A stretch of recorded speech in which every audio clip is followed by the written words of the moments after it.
All right, veuillez vous lever.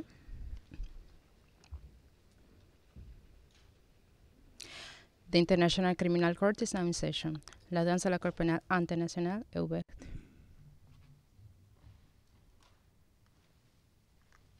Please be seated. Veuillez vous asseoir.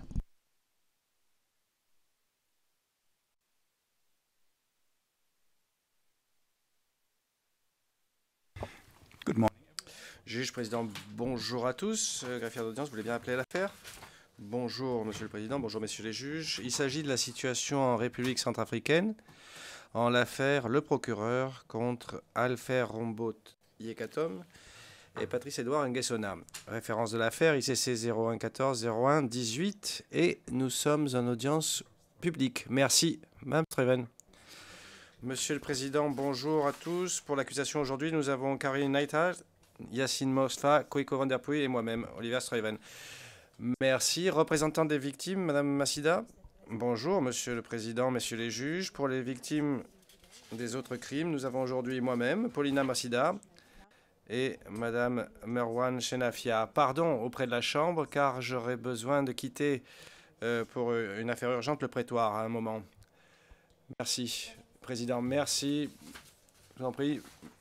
Bonjour, Monsieur le Président, Messieurs les juges. Les anciens enfants soldats sont représentés aujourd'hui par moi-même, Deleta Mackenzie. La défense, à présent, Madame Maître Dimitri. J'espère que ça va bien, si vous me le permettez. Vu les circonstances, je veux dire. Maître Dimitri, je suis en fait pire qu'hier, je ne le cache pas, mais les médicaments sont magiques. Bonjour, Monsieur le Président, Messieurs les juges. Bonjour à tous, Madame le témoin. Monsieur Yekatom est présent dans le prétoire et il est représenté aujourd'hui par Monsieur Florent Pagès-Granier, Madame Doriane Huette, Laurence Hortas-Laverge. Nous avons Alexia Legault qui va nous rejoindre dans quelques instants et moi-même, Mylène Dimitri. Merci, Maître Knops. Bonjour, Monsieur le Président. Bonjour, Messieurs les juges. Bonjour à tous. Même composition qu'hier, de fait. Juge président, merci. Et bien entendu, bonjour, Madame Samba Panza, à distance. Bonjour, Madame, Nous espérons vraiment pouvoir clore votre déposition aujourd'hui, mais nous verrons. Nous n'allons forcer personne. Madame Maître Dimitri a la parole. Elle va vous l'expliquer comment nous allons avancer.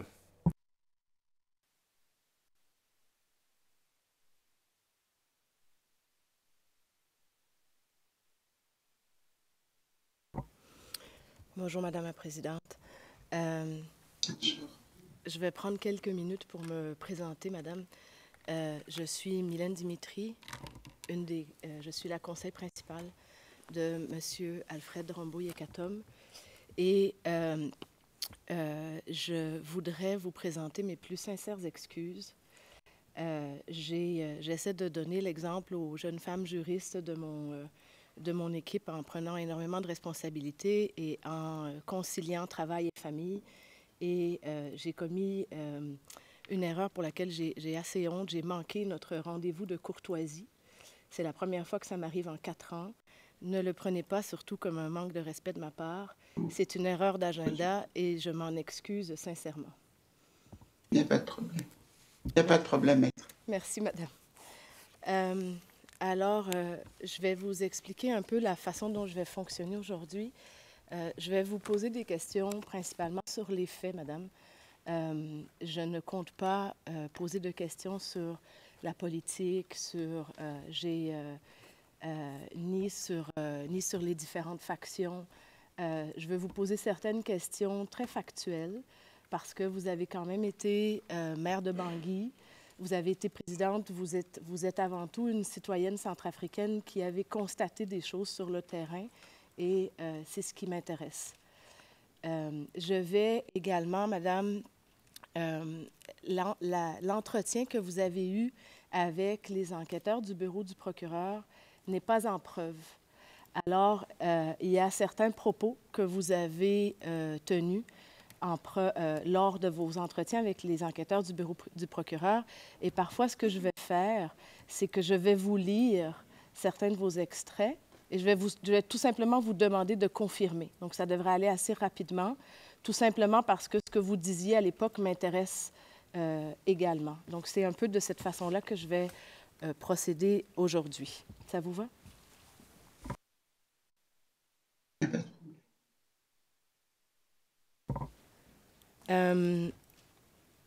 Alors, je veux d'abord, Madame, faire référence à... Alors, la première série, mon premier thème que je veux aborder avec vous, c'est la période Séléka. Et donc, ma première série de questions portera uniquement sur les Séléka et ce que vous avez constaté à l'époque. Et je veux notamment faire référence à un discours lors d'une rencontre avec la jeunesse le 18 avril 2014. Je vais vous faire entendre un audio et je ne vais pas vous le faire écouter en entier, Madame la Présidente, parce que il fait près d'1h30, mais je vais vous faire entendre un extrait de 30 secondes et je vais attirer votre attention sur ce qui est dit sur cet extrait et j'aurai quelques questions. Alors, l'audio est à l'onglet 15 du classeur de la défense, car OTP 2042-0853. Pour la cabine des interprètes, le transcrit est à l'onglet 16, car D29 0006 0060.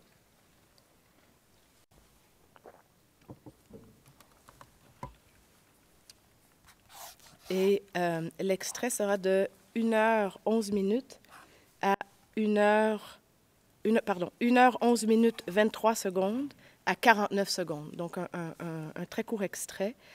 Et pour les interprètes, ce sont les lignes 928 à 934.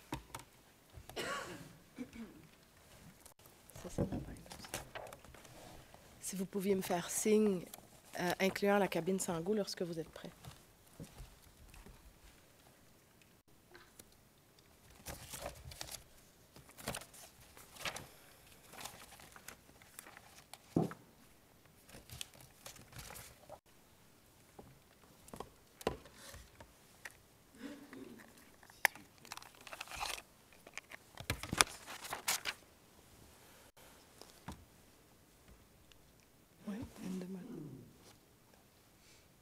La cabine Sango est prête? OK, merci. Alors, on écoute l'extrait, madame.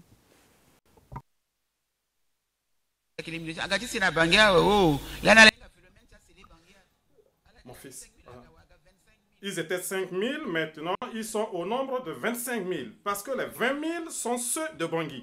La Séléka, c'est exactement pareil. Les vrais Séléka qui ont porté les vrais gris-gris du pays, y compris...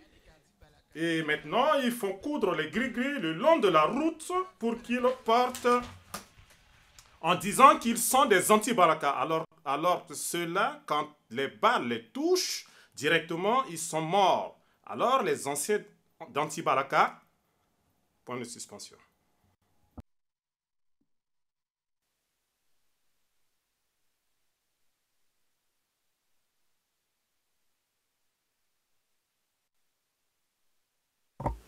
Madame, vous avez entendu l'extrait. Ce qui m'intéresse, parce que vraiment, je ne veux pas revenir sur ce que vous avez dit hier, votre témoignage est assez clair sur les anti-Balaka. Ce qui m'intéresse, c'est l'effectif des Séléka. Dans l'extrait qu'on vient d'entendre, vous évoquez les effectifs Séléka. Est-ce que vous pouvez m'expliquer ce que vous voulez dire par ce passage lorsque vous expliquez qu'au début, ils étaient 5 000 et maintenant, ils sont au nombre de 25 000, 20 000 à Bangui? Président, Madame Struyven, pardonnez-moi, mais nous sommes en train de prendre 3 lignes d'un contexte beaucoup plus vaste. Juge président, non, pardon, non. Nous avons 1h30.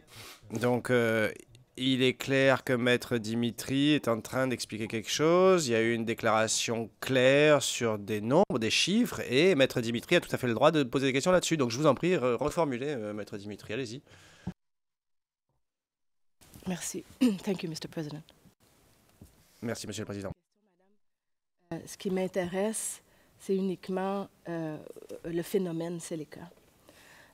Pouvez-vous m'expliquer ce que vous vouliez dire lorsque vous dites ils étaient 5 000, maintenant les Séléka sont au nombre de 25 000, 20 000 à Bangui? Merci, Monsieur le juge. Nous en avions parlé. Et quand les Séléka ont commencé à marcher sur Bangui, ils étaient un petit nombre. On en a parlé, c'est établi partout. Ils étaient environ 5 000 et au fur et à mesure de leur avancement vers Bangui, le groupe a grossi.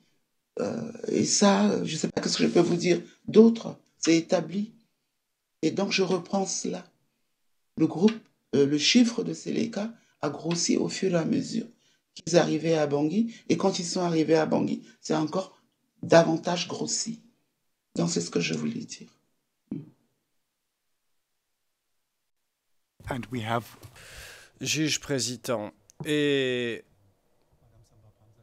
alors, je ne reviens pas sur ce qu'a dit Madame Samba Panza dans la phase d'enquête, mais elle disait, je pense qu'à la fin, il y en avait quelques 13 000.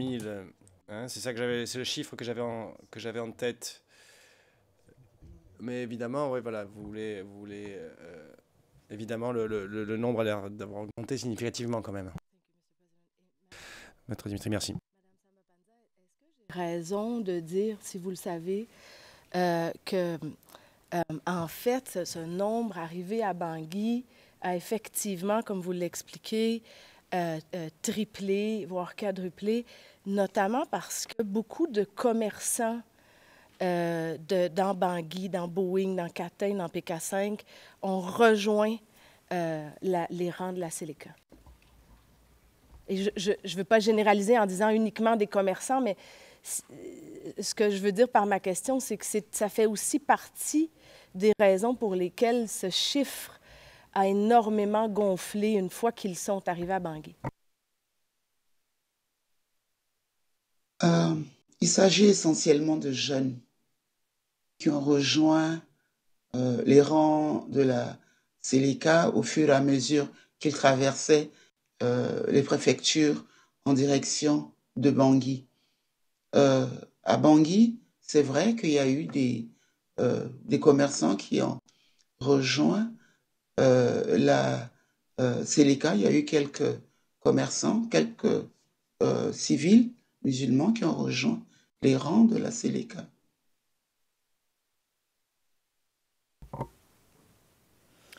Et Madame, vous-même, vous avez décrit aux enquêteurs du bureau du procureur avoir été victime de pillage par les Séléka. Je ne vais pas revenir sur les détails. Vous avez longuement expliqué lors de votre entretien cette scène là, où ils entrent dans votre résidence et ils veulent piller. Je pense qu'ils partent avec une voiture également. Ma question, à ce moment-là, il y a un membre, quelqu'un qui est qui fait partie de votre famille, qui vous demande de leur parler en arabe. Est-ce que, Madame, vous considérez que le fait que vous leur ayez parlé en arabe a minimisé l'ampleur des actions à votre égard? Tout à fait, je le confirme. And for the... Juge président, et pour les parties intéressées, c'est à CAR OTP 21070746. C'est tout à fait en phase avec ce qui avait été dit lors de la phase d'enquête. Maître Dimitri, je vous en prie.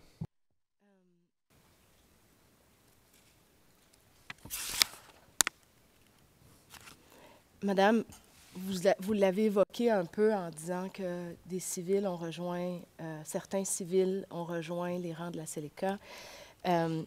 Vous avez parlé mercredi dernier, dans le transcrit 250 à 10h27, vous avez évoqué le fait que les FACA ont dû fuir leur position et se cacher en raison des exactions de la Séléka.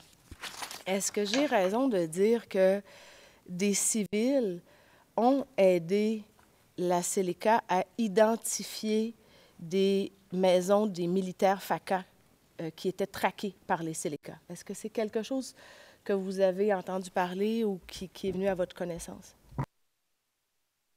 Oui, c'est possible que les Séléka venant de l'intérieur du pays ne connaissaient pas forcément Bangui, les quartiers et leurs habitants. Et donc, il est possible que des civils musulmans aient indiqué les domiciles ou les lieux où résidaient les FACA.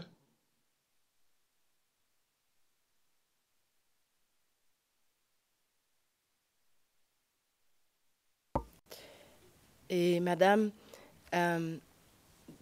j'ai raison de dire que pendant la période Séléka, si un Séléka identifiait un FACA, la plupart du temps, il était soit arrêté, soit torturé, soit même tué. C'est des choses qui se sont passées à Bangui, notamment à l'époque en 2013. Tout à fait, je le confirme.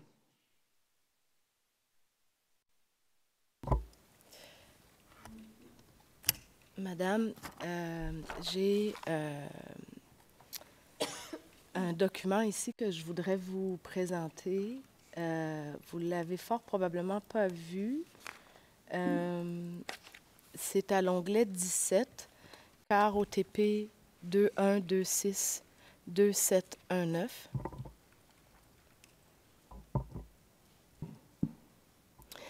Madame, je veux attirer votre attention. Bon, je pense qu'il y a une erreur d'orthographe, mais vous voyez dans la section, on peut vous l'agrandir, Madame, parce que Michel Djotodia, vous voyez en haut, c'est écrit localisation des dignitaires de Djotodia et on voit à droite, dans la colonne de droite, quartier Catin.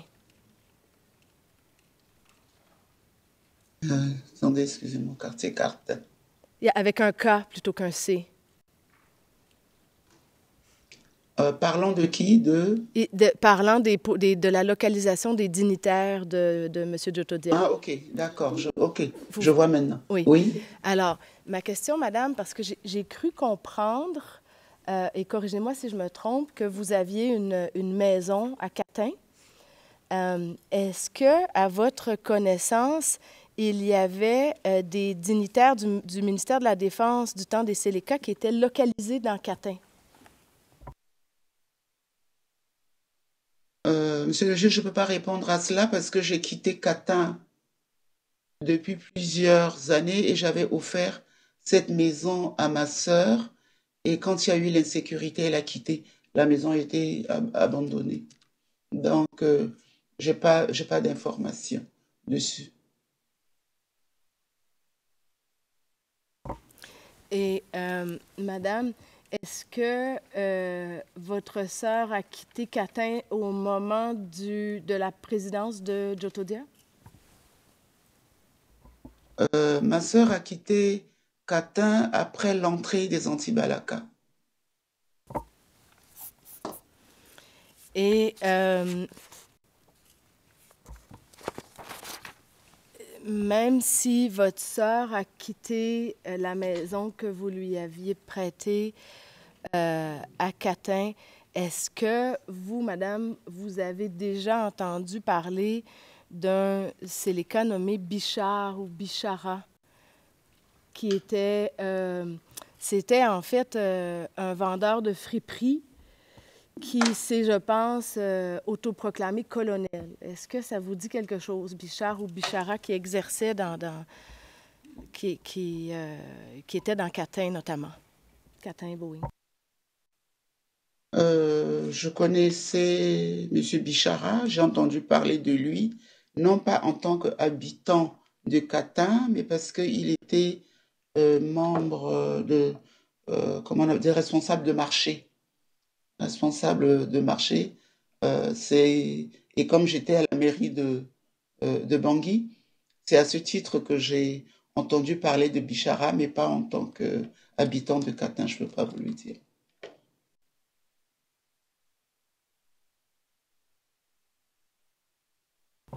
Et avez-vous, madame, entendu parler de lui par la suite en tant que membre de la faction Séléka?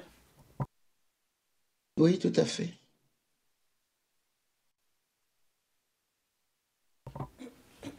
Et avez-vous entendu parler du fait qu'il exerçait notamment, ou je ne veux pas utiliser le mot exercer, mais il patrouillait notamment dans Boeing et Catin avec ses hommes? Dans Boeing et Catin, je ne peux pas vous le confirmer, mais je sais qu'il était actif.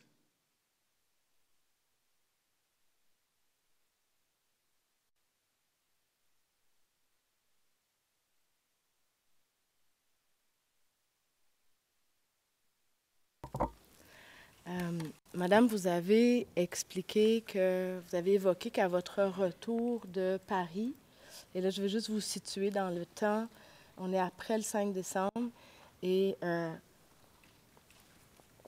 vous avez indiqué à ma consoeur hier que les Séléka tiraient sur tout ce qui bougeait, c'était à 9h46 hier, et vous avez également dit aux enquêteurs du bureau du procureur lors de votre audition qu'il n'y avait plus âme qui vive sur l'avenue le long de l'aéroport à votre retour. Vous confirmez vos propos?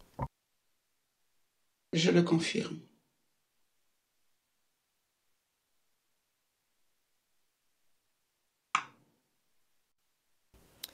Il y a eu plusieurs témoins, madame, qui sont venus témoigner avant vous et qui ont parlé des fortes représailles contre les civils par les Séléka le 5 décembre, notamment le premier ministre Shanghai qui a évoqué ces représailles. Est-ce que, madame, d'après les informations que vous avez reçues de vos concitoyens, est-ce que vous êtes d'accord que les gens avaient fui en raison des représailles Séléka qui, justement, tiraient sur tout ce qui bougeait? Je parle maintenant, madame, uniquement du 5 décembre. Oui, je confirme. J'ai entendu parler de ça. Merci, madame. Je vais changer de sujet à nouveau. Mr. President, if I could just have 1 minute, please. Monsieur le Président, je peux avoir 1 minute, s'il vous plaît?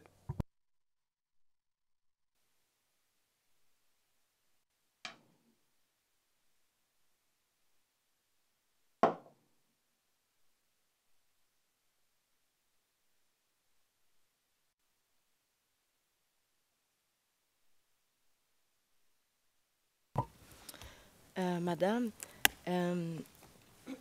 dans votre déclaration aux enquêteurs du bureau du procureur, puis encore une fois, c'est toujours le même exercice, hein, vous avez donné des réponses, puis je veux simplement vous les faire confirmer. Vous avez notamment parlé des cartes anti-Balaka, vous l'avez évoqué. À nouveau, ce qui m'intéresse, les cartes que les anti-Balaka voulaient avoir. C'est un sujet qui ne m'intéresse pas. Ce qui m'intéresse, c'est est-ce que j'ai raison de dire, madame, que les Séléka avaient des cartes d'identité à un certain moment? Est-ce que c'est quelque chose que vous ne savez pas? Je n'en ai pas connaissance.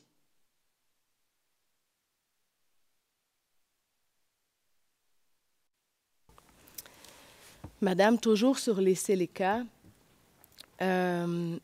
lorsque vous avez rencontré mes collègues du bureau du procureur à l'époque, vous avez indiqué que lorsque les Séléka se sont déployés à l'intérieur du pays, je fais référence à l'onglet 7, car OTP 2107-0897 à la page 0898, ils sont passés par le PK9, les Séléka, et ont commis des exactions tout au long de la route de PK9 à Mbaïki, Boda, etc.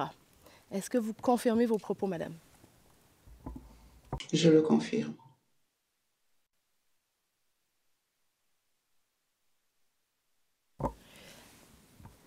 Encore une fois, dans votre entretien avec les enquêteurs du bureau du procureur, vous avez mentionné que lorsque vous étiez maire de Bangui, Bangui était en grande difficulté et que vous dites à un certain moment,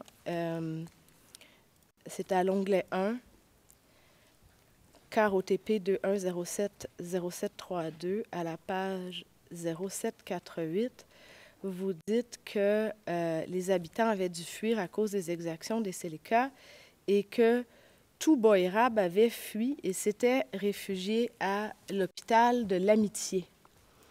Est-ce que vous confirmez? Je le confirme. Boïrab avait fui et allé à l'hôpital de l'Amitié quand la Séléka avait fait une descente à Boïrab pour désarmer ce fait précis-là. Ils sont tous allés à l'hôpital de l'Amitié. Vous parlez du désarmement d'avril ou de août 2013, c'est bien ça?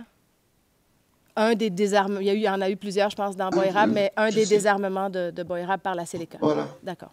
Oui. Ce qui m'intéresse, madame, c'est, vous dites aux enquêteurs du bureau du procureur que l'hôpital de l'Amitié a fait l'objet d'une attaque par les Séléka. Est-ce que vous confirmez vos propos? Je le confirme. Et donc, plusieurs personnes qui s'étaient retrouvées dans l'hôpital de l'Amitié, des civils, se sont fait abattre par les Séléka à plus d'une reprise, c'est exact? Je le confirme.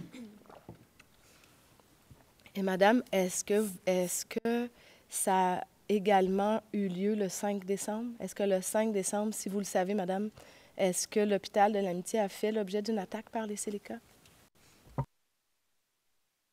Je ne peux pas vous le dire, je ne sais pas. Aucun problème, madame, merci.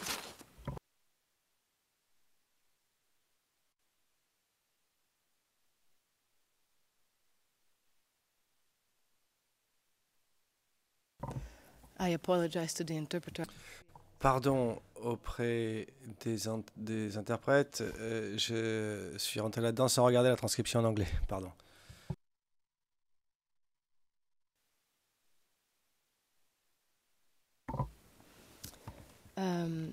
Madame Samba Panza, ma prochaine série de questions porte sur le 5 décembre et les informations que vous avez reçues.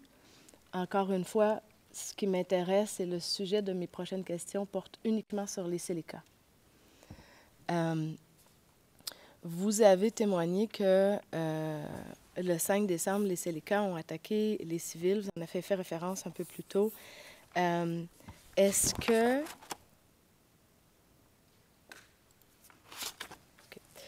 Est-ce que j'aimerais vous faire confirmer des propos que vous avez tenus aux enquêteurs du bureau du procureur. Je vais vous lire un extrait. Vous dites les Séléka, quand ils sont arrivés, ils ont détruit les maisons environnantes au KM5, au kilomètre 5, là où il y avait des chrétiens, enfin les non-musulmans, là où les non-musulmans habitaient. Quand vous allez à Catin, vous traversez, il y a un champ de tir. Toutes les maisons n'ont plus de toiture. Rien du tout. Au jour d'aujourd'hui, il n'y a rien. Donc, ils venaient avec des lance-flammes, les Séléka. Venaient avec des lance-flammes et brûlaient les maisons, etc. et tout. Fin de la citation. Je vais simplement vous demander, madame, de confirmer vos propos. Je confirme le propos dans le contexte suivant. À la suite de l'attaque du 5 décembre par les anti-Balaka, il y a eu des représailles de la part des Séléka. Et ce que je décris là, c'est bien les représailles de la part des Séléka et également les attaques des anti-Balaka. Donc, à la suite de cette confrontation, de cette attaque, beaucoup de quartiers ont été attaqués, des maisons brûlées et il ne restait plus grand-chose.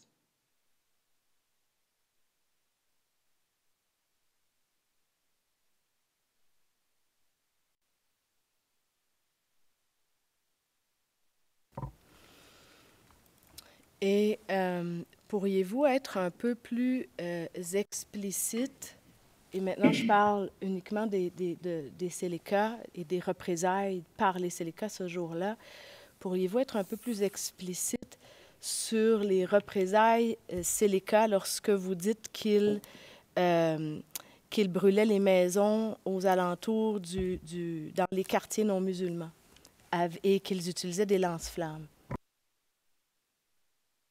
Comment je peux être explicite? Il y a eu l'attaque des anti-Balaka le 5 décembre. Les Sélékas ont réagi et ont commencé à attaquer les civils et à pourchasser les anti-Balaka. Donc, il y a eu représailles contre représailles, attaque contre attaque. C'était le chaos ce jour-là et les jours qui ont suivi. C'est tout ce que je peux vous donner comme information.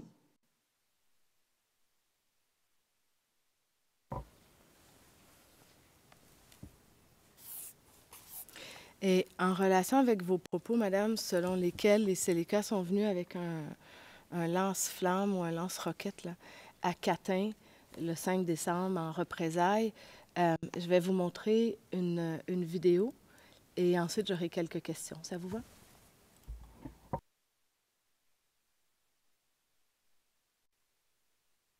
Alors, c'est l'onglet 37 du classeur de la défense, car OTP 2065 1300.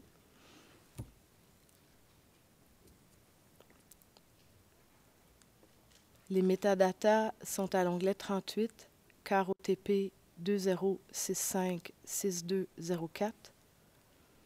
Et pour les interprètes, la transcription, traduction est à l'onglet 39, car D29 0006 0087.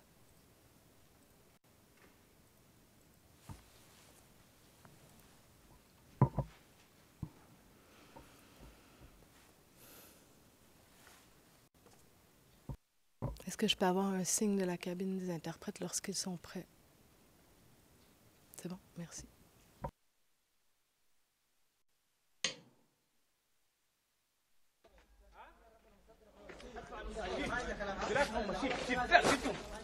شفتوا ده امشي قدام اضربها من هنا اضرب فيه ودق جنبنا في الشجرات لا اقطع الشارع هذا خلفيه اقطع الشارع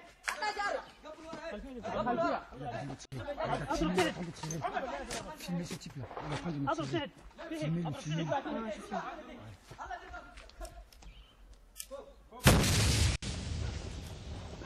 الله اكبر الله اكبر ماشيين انتوا تعالوا هي تعالوا هي يلا اقوني انت عاد الاقول منك اقول شفتم دراكم مره والله عرضوا خلاص السمان حلوم ايه بس ابو طرف يا جماعه محمد كفى كفى يا عم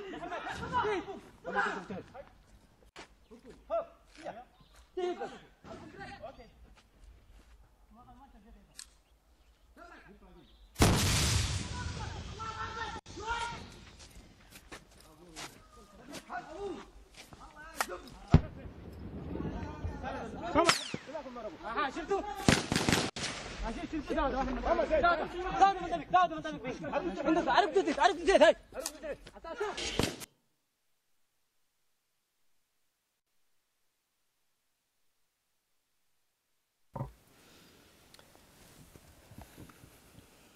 Madame,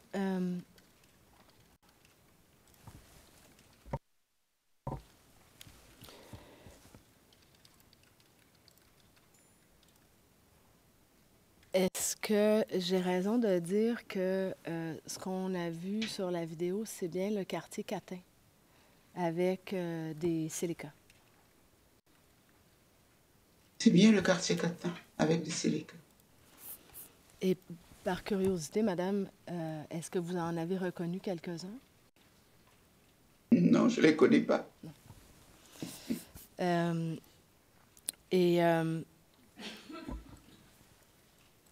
Est-ce que, je sais qu'on n'a pas vu une grande portion du quartier, mais est-ce que la maison où votre sœur était et là où elle a dû quitter en raison de l'insécurité, est-ce qu'elle se situe tout près des images qu'on vient de voir? À 1 kilomètre à peu près, à l'intérieur. Je vais vous présenter une autre vidéo, madame. Et vraiment, je vous remercie de votre patience. Je suis la dernière à vous poser des questions. C'est toujours un peu plus difficile, mais on va y arriver. Il n'y a pas de problème. Merci. Alors, l'onglet 89 du classeur de la défense, CAR OTP 2065 1396.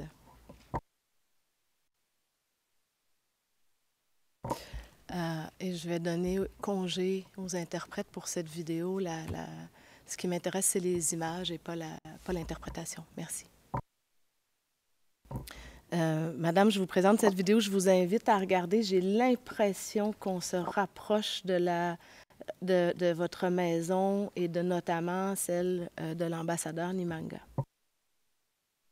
Counsel, before you play the video, I'm sorry. Le greffier d'audience, est-ce que vous pourriez, maître Dimitri, nous confirmer l'onglet? Nous n'avons pas l'onglet 89.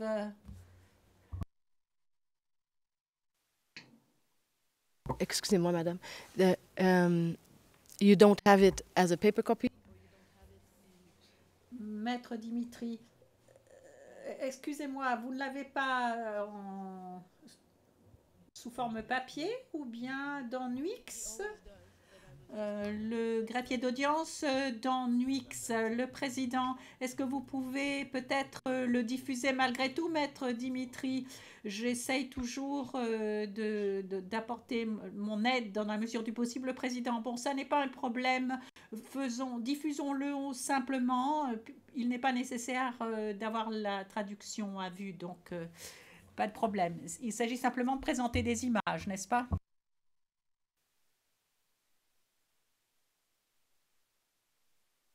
May I ask the court officer to put back... Maître Dimitri, est-ce que je peux demander au greffier d'audience de remettre le son cependant? Le président, on peut recommencer à zéro.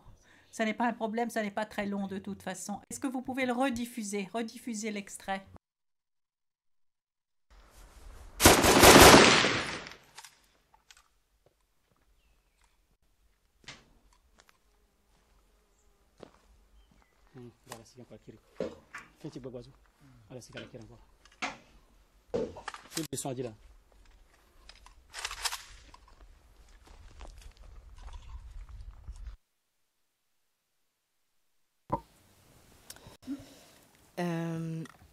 Madame, est-ce que j'ai raison de dire qu'on se rapproche un peu? On est toujours dans le quartier Catin et on se rapproche de la résidence, c'est exact? Tout à fait. C'est donc la rue où il y avait la résidence où votre sœur habitait? Oui, c'est ça. Juste avant l'entrée de la maison de l'ambassadeur Nimaga.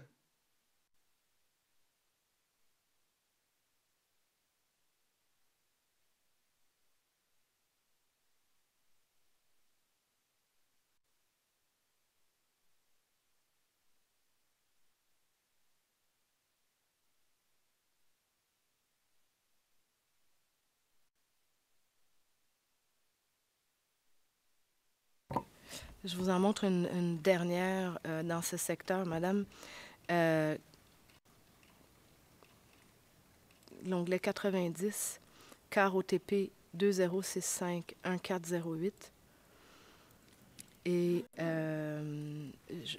ça peut être... it can be broadcast publicly.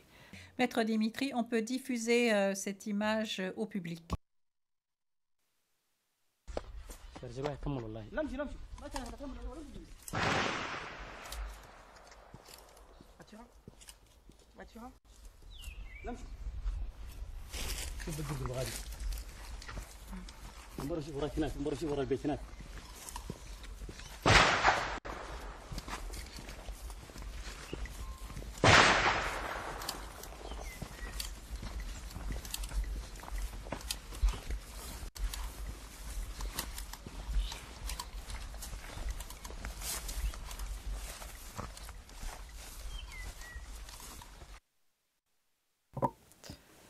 Madame, est-ce que j'ai raison que le Séléka qu'on voit à l'écran, il marche vers le croisement Catin, il se dirige vers la maison de l'ambassadeur Nimanga et donc de votre résidence, ou c'est l'opposé? J'ai l'impression qu'ils s'en éloignent. C'est pas la même entrée. Pour arriver chez l'ambassadeur Nimaga, il faut prendre une petite voie sans issue pour arriver chez l'ambassadeur Nimaga. Et en prenant cette voie sans issue, nous avons à la droite ma villa. Mais là, c'est loin, c'est la grande route, ça.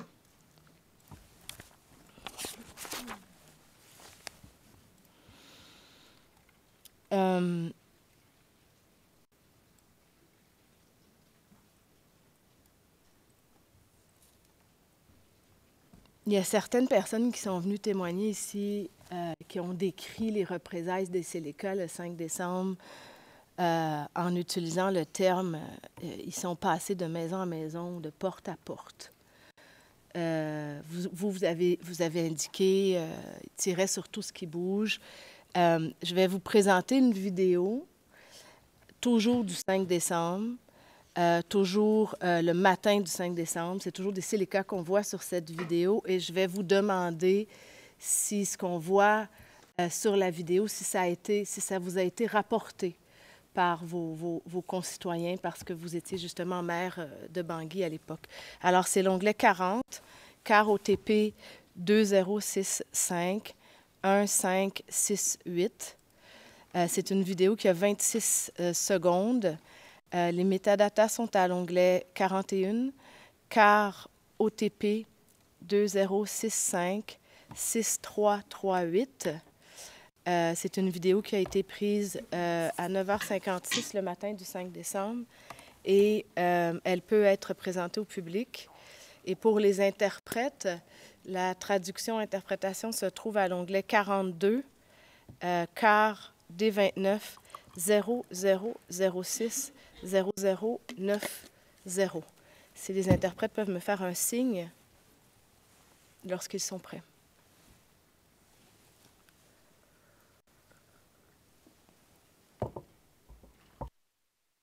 You're surprised how quick they are. Le président,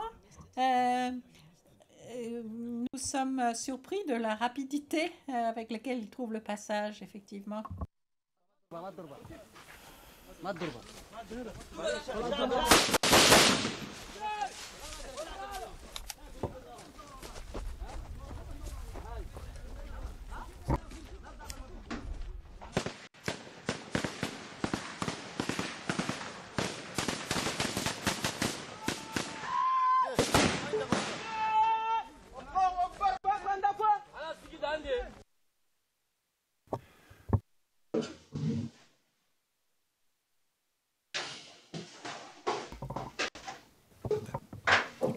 There was not...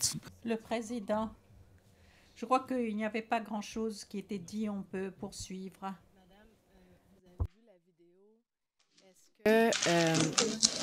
Est-ce que ça fait partie des choses qu'on vous a... Est-ce que ça fait partie des choses qu'on vous a rapportées, à savoir que les représailles, c'est les cas le 5 décembre, étaient telles qu'ils passaient porte à porte comme ça et qu'ils tiraient?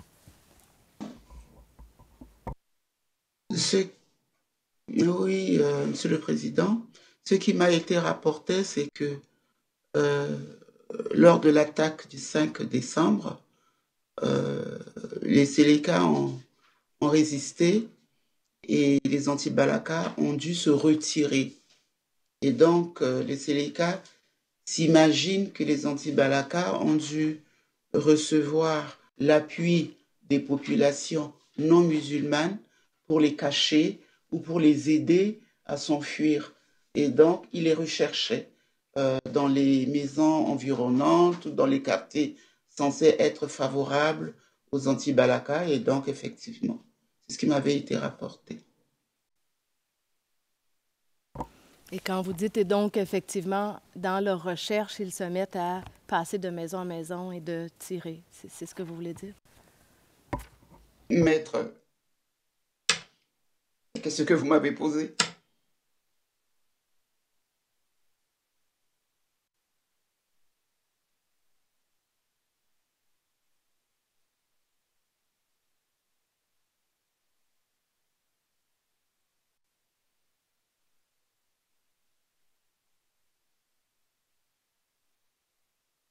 Je vais passer à un autre sujet, madame. Je veux toujours parler du 5 décembre et des jours qui suivent. Mais je ne veux pas parler des anti-Balaka et je ne veux pas parler des Séléka. Je veux parler des... Vous avez utilisé le terme désœuvré, oisif, voyou. Je veux parler des... Parce que je pense que vous avez, en tant que présidente, géré une situation extrêmement difficile. Vous l'avez décrit, c'était un chaos. Je veux donc parler des locaux centrafricains qui ce sont des populations centrafricaines qui se sont livrées à des violences, qui ont contribué à ce chaos. Donc, c'est mon prochain thème. Ceux qui ne faisaient ni partie des anti-Balaka, ni partie des Séléka, mais qui, on va pas c'est-à-dire qui se sont livrés à des propos durs envers les religions musulmanes et des violences. Donc, c'est mon prochain thème. Est-ce que vous êtes d'accord avec moi que le 5 décembre et les jours qui ont suivi, des locaux, des populations locales, des désœuvrés, des oisifs, des voyous non associés à un groupe armé ont décidé d'attaquer des civils musulmans, que ce soit leurs voisins ou pas, dans divers quartiers de Bangui? Je vous le confirme.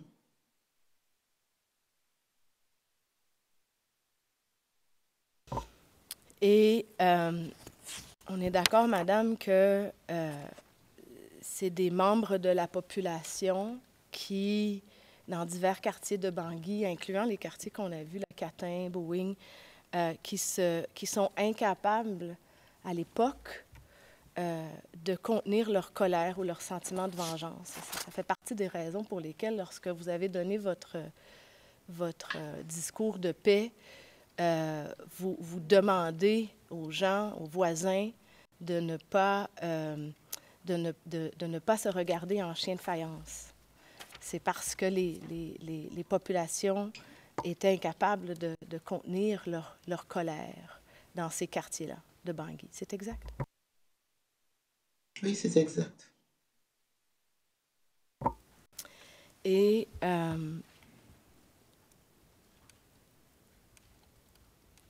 ne veux pas uniquement parler, madame, des populations non musulmanes qui se livrent à des actes de violence contre les populations musulmanes.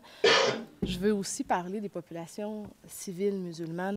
Est-ce que j'ai raison de dire que lorsque vous étiez maire de Bangui, certains civils musulmans ont profité de l'arrivée des Séléka pour... certains ont utilisé le terme devenir plus arrogant ou plus abusif ou plus violent envers leurs voisins non musulmans, leurs compatriotes. Est-ce que j'ai raison? À l'arrivée des Séléka ou à l'arrivée des anti-Balaka? À l'arrivée des Séléka. Lorsque, dans les mois qui ont suivi l'arrivée des Séléka, est-ce que j'ai raison de dire que certains civils musulmans ont profité de l'arrivée des Séléka pour être plus arrogants, plus abusifs, même violents envers leurs voisins, leurs amis non musulmans? Je le confirme. Et est-ce que j'ai raison, madame?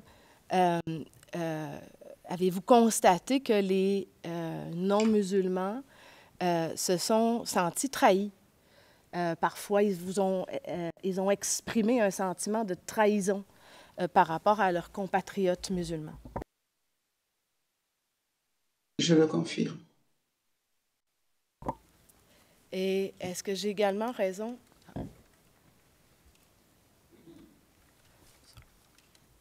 Est-ce que j'ai également raison de dire, Madame, que plus la gouvernance des Séléka dure longtemps, plus l'atmosphère au sein de la population se dégrade?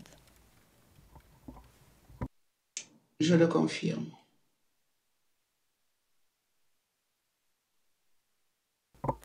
Et donc, une conséquence de ça, Madame, et c'est ce qui fait que vous avez fait un discours de paix à cet égard, une conséquence de ça, c'est que c'est exact que la colère des civils non musulmans augmente contre les musulmans. Plus on avance dans les mois de gouvernance du régime Séléka, plus cette colère augmente. Je confirme.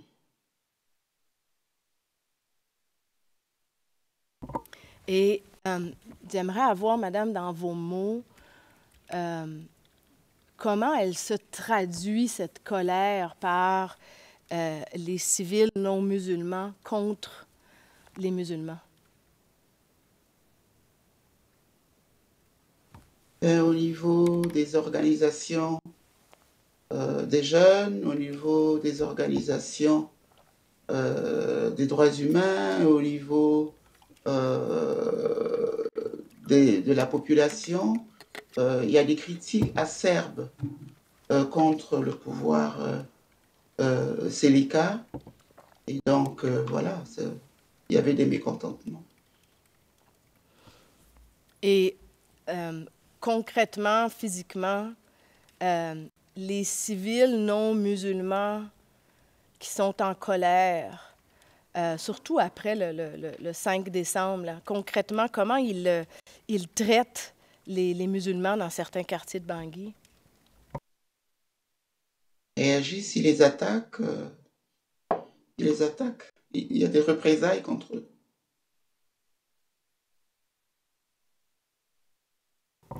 Et vous avez témoigné, Madame, et c'est dans le transcrit T250 à 14h39 et 14h44, vous avez indiqué que les populations centrafricaines, certains membres de la population centrafricaine étaient heureuses de voir les personnes de religion musulmane dans les enclaves ou de voir leur départ. Et vous avez également parlé des représailles des populations locales envers les musulmans. Est-ce que je comprends que une conséquence de ça, Madame, c'est que le sentiment de vengeance, et je parle encore des populations non musulmanes, le sentiment de vengeance et cette colère des populations non musulmanes était difficilement contrôlable et c'est que ça a eu également, ça a été un effet contributeur à ces populations musulmanes qui veulent s'enfuir. Je confirme.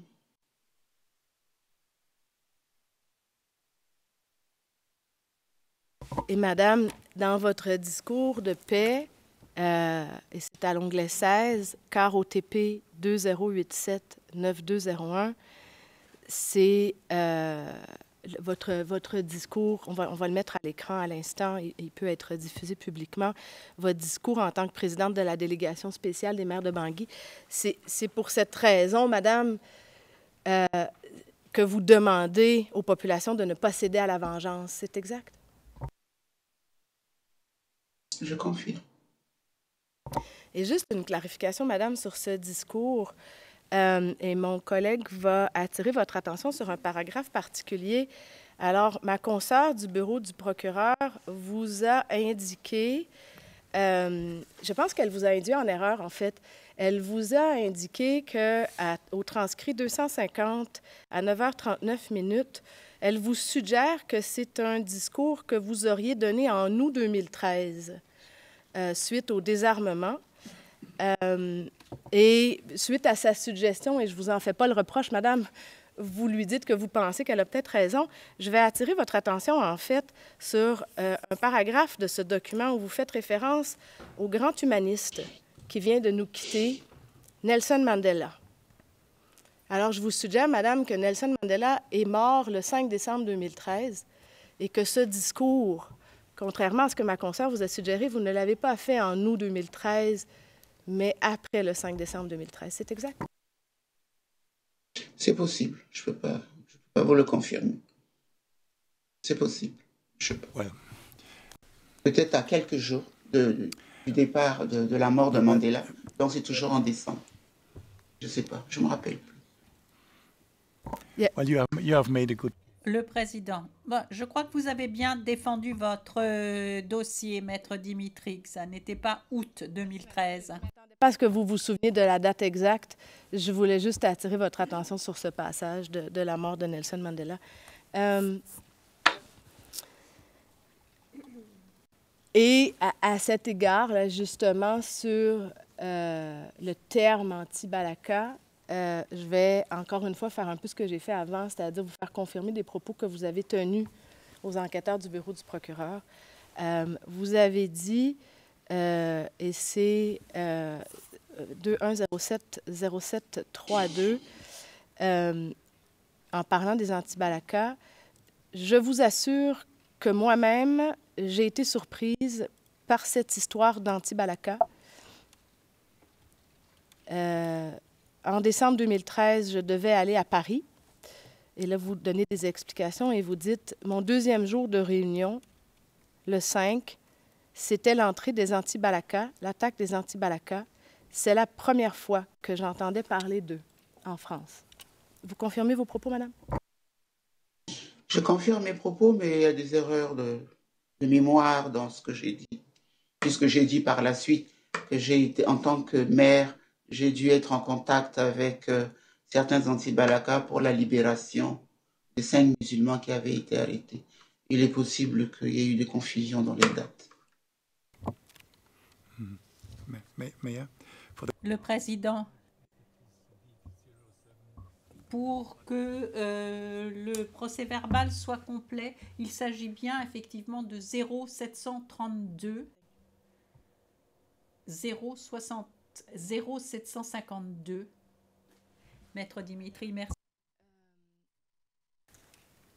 Toujours sur la situation chaotique que vous avez dû gérer en tant que maire de Bangui et après en tant que présidente, je voudrais vous présenter une vidéo et je vais vous poser certaines questions parce que vous avez évoqué plusieurs choses là, qui ont contribué aux difficultés auxquelles vous avez fait face, notamment l'insuffisance des forces internationales, le chaos dans la ville. Je vous présente une vidéo, puis ensuite j'aurai quelques questions, madame.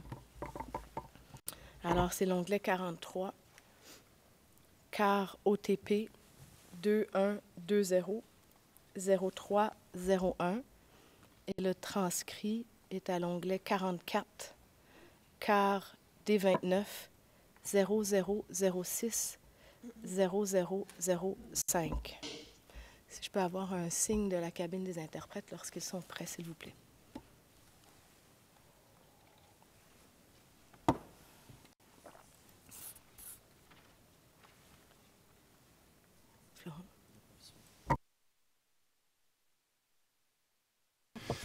No problem. Juge président, aucun problème.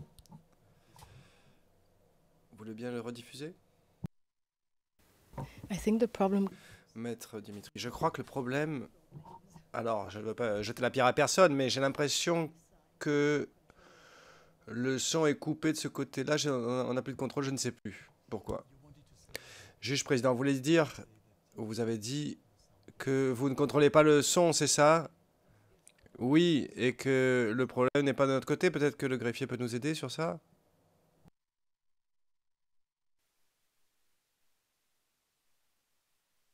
Well, the problem was if it is... Président, le problème, c'est que si c'est confidentiel, alors sans l'avoir écouté, je dis que c'est pas confidentiel. Maître Dimitri, je vais faciliter les choses pour les autres documents. Et pardon, je sais que vous me l'avez déjà demandé avant qu'on commence. Tout est public, à moins que je dise le contraire. J'ai des notes sur mes papiers, des petits drapeaux là, quand c'est confidentiel. Donc on part du principe que c'est public.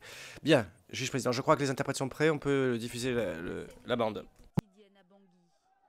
Une foule de chrétiens, contenus par les hommes de l'opération Sangaris, attend l'occasion de piller et de s'en prendre aux musulmans qui passent.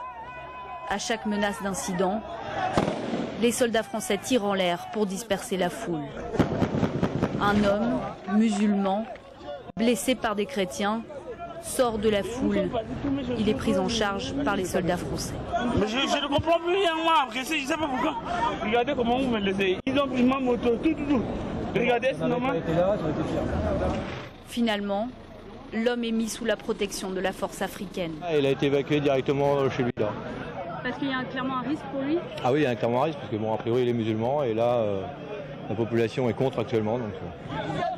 Quelques minutes plus tard seulement, 2 jeunes musulmans devenus la nouvelle cible d'une foule en furie demandent de l'aide aux soldats français. On ne peut pas prendre des gens un par un, c'est pas possible. La Croix-Rouge est sollicitée pour les ramener chez eux et accepte de les faire monter à bord de leur voiture. T'en veux un ou quoi? Dégage là-bas, dégage!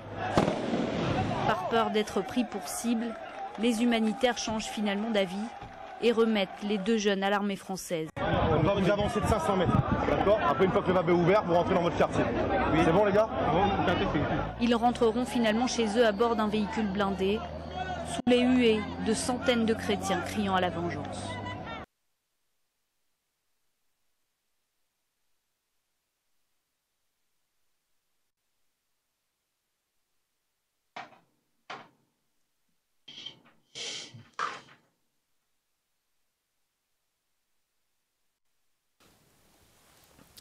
Madame, on en a parlé hier, hein, le chaos de Bangui.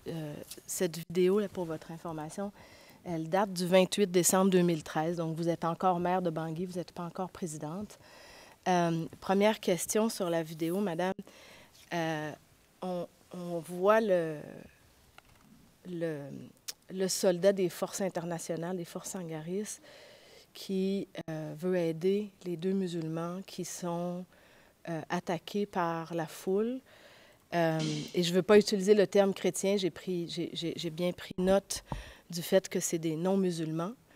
Et le soldat lui dit, le véhicule blindé va faire 500 mètres et ensuite vous allez rentrer dans votre quartier. Est-ce que ça fait partie des difficultés que les forces internationales avaient pour protéger les musulmans contre les non-musulmans, justement le fait qu'ils peuvent uniquement, en fait, venir sur la voie principale et les 2 pauvres musulmans qui sont attaqués devront continuer dans leur quartier à pied. C'est exact? C'est exact. Et en décembre 2013, Madame, la journaliste dit que c'est des scènes quotidiennes, ce qu'on vient de voir à l'écran. Vous confirmez que ça faisait partie des scènes quotidiennes et du chaos de Bangui en décembre 2013? Je confirme.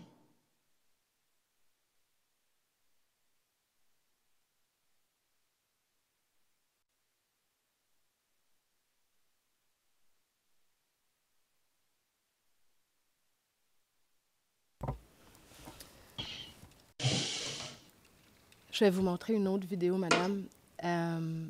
Je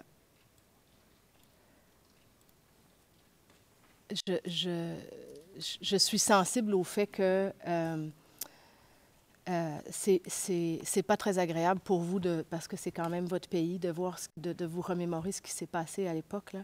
Mais j'ai quand même besoin de vous poser un certain nombre de questions sur le sujet. Alors, je vous présente une autre vidéo, l'onglet 45, CAR OTP 2074-0075, 56 secondes, du début à la 56e seconde, et sont transcrits l'onglet 46, CAR D29 0006 0001 pour les interprètes de la ligne 5 à la ligne 20. Je vous présente la vidéo, Madame, et j'aurai des questions par la suite. Si les interprètes peuvent me faire un signe lorsqu'ils sont prêts, merci. Okay.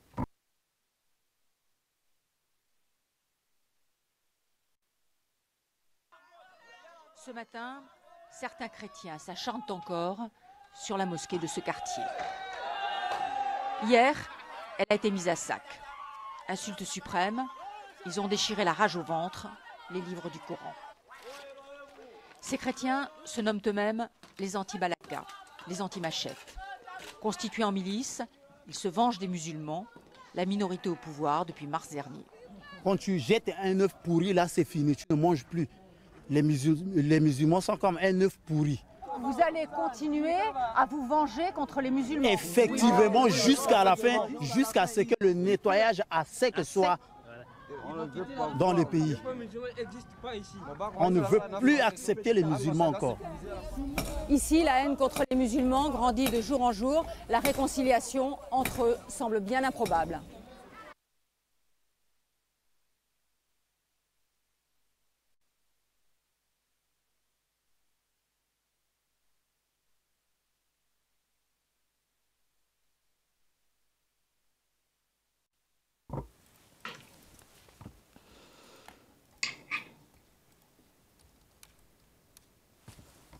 Madame, est-ce que vous êtes d'accord avec moi que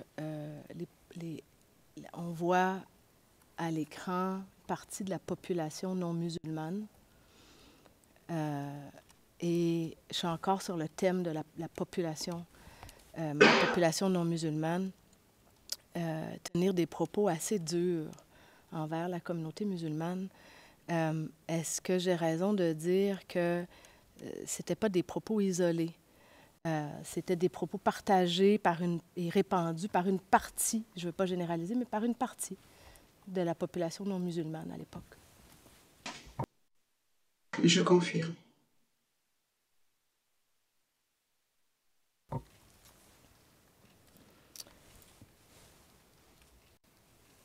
Et est-ce que vous confirmez également, Madame, je suis toujours sur la population non musulmane, que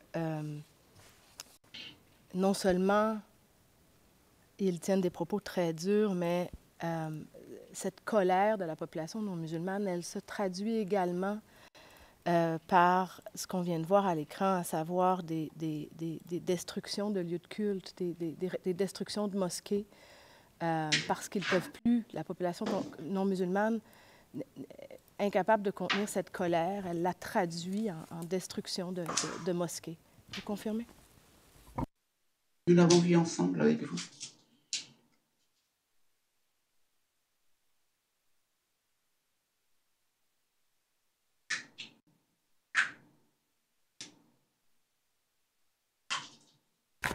Et Madame, vous avez indiqué au cours de votre témoignage vouloir vous opposer au départ des musulmans de la ville de Bangui lorsque les convois sont organisés. Vous en avez parlé cette semaine, je vais y revenir un peu plus tard aujourd'hui, mais vous avez expliqué que vous vouliez éviter une partition du pays, une partition de fait, et que vous vouliez la cohésion sociale, la réconciliation. De par votre expérience sur le terrain en tant que maire et ensuite présidente, est-ce que vous diriez néanmoins que cette colère incontrôlée de la population civile qu'on vient de voir là, dans certaines vidéos, elle a également contribué, elle a mené au départ en masse par convoi des musulmans de PK5 vers le nord ou dans les pays limitrophes? Dans cette période difficile que vous avez montrée, il fallait protéger les populations musulmanes des scènes de haine et de violence que nous avons vues. Et en ce moment-là, il y a eu beaucoup de convois. Après, il y a eu une évolution dans la situation sécuritaire du pays. Et en ce moment-là, je dis qu'il ne fallait pas continuer à les sortir de ces endroits-là, mais à essayer de trouver des solutions pour qu'ils restent dans ces endroits-là, pour permettre justement la cohésion sociale. Mais en ce moment-là, tout le mois de décembre, janvier, c'était difficile.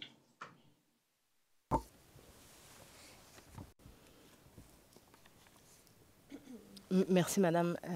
Je vais revenir justement un peu plus tard dans mon interrogatoire à la période où vous réussissez justement à ramener le calme et à éviter que les convois quittent mais je vais y revenir un peu plus tard.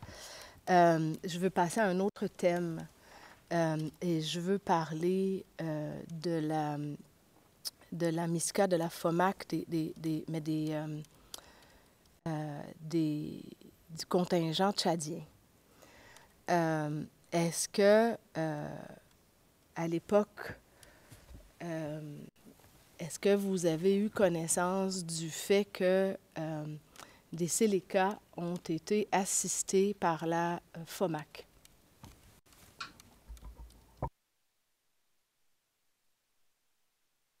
Assistés par la FOMAC, c'est trop dire. Quand les Séléka venaient sur Bangui, on avait mis à l'entrée de Bangui, un peu plus loin, des forces qui devaient empêcher la Séléka d'entrer à Bangui, dont la force FOMAC, qui n'a pas pu empêcher les Séléka d'entrer à Bangui et prendre le pouvoir. Et pendant la période où vous avez été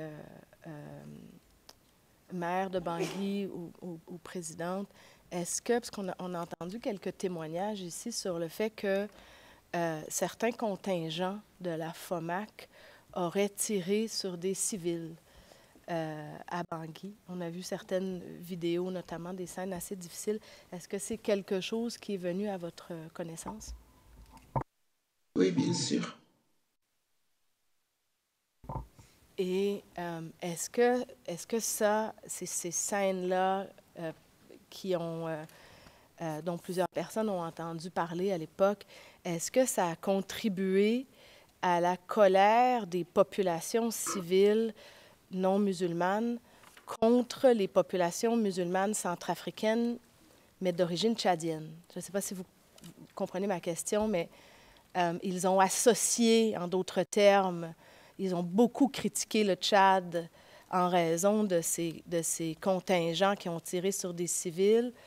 Et ma question, donc, est-ce que ça a contribué à la colère des populations civiles à l'encontre des populations musulmanes, mais d'origine tchadienne?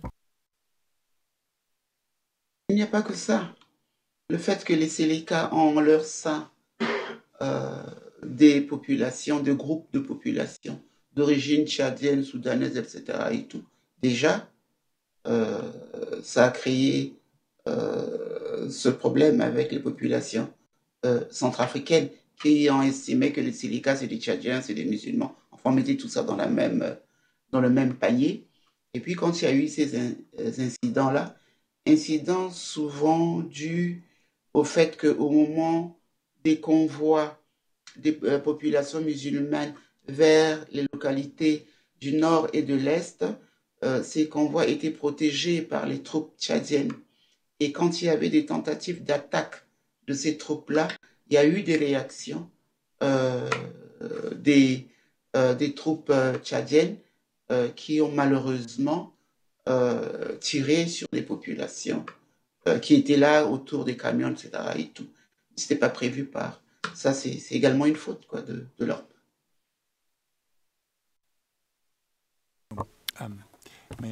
Juge président, permettez-moi,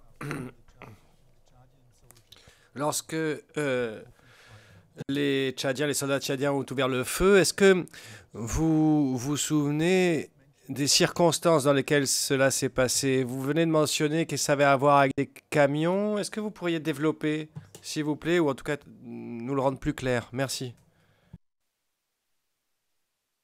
Il y a eu ces incidents-là, monsieur le juge. De mémoire, je ne suis pas capable de revenir dessus, mais je sais que nous avons eu des incidents dans ce sens et que j'ai réagi et que la communauté internationale également a réagi. Et c'est ce qui a poussé le président tchadien à retirer ses troupes de la mission de l'Union africaine. Au mois d'avril, 850 personnes. Moi, ça m'a posé des problèmes parce que ça faisait un trou dans les forces internationales. Mais je sais qu'il y a eu des incidents au moment de l'accompagnement des des convois des musulmans qui ont failli être attaqués et où par les anti-Balaka et où donc les troupes tchadiennes ont tiré. Mais je n'ai pas souvenance exactement de faits précis, Monsieur le Président. Président, je comprends. Merci. Maître Dimitri, je vous prie. Thank you, Mr. President. Merci, Monsieur le Président. Mon prochain thème, c'est la circulation des armes. Vous en avez parlé comme autre difficulté auxquelles vous avez dû faire face. Je vais vous présenter une autre vidéo, madame, et ensuite j'aurai quelques questions. C'est à l'onglet 47, CAR OTP 2120 0303. Pour les interprètes, le transcrit est à l'onglet 48, CAR D29 0006 0056. Et madame, juste pour votre information, c'est une vidéo qui date, c'est un reportage de la télévision française daté du 10 décembre. On va regarder ensemble les 30 premières secondes. J'aurai une question, puis ensuite je vous présente un autre extrait, j'aurai une autre question suivra. Si les interprètes peuvent me faire un signe, merci. Les deux cabines, lorsque vous êtes prêts.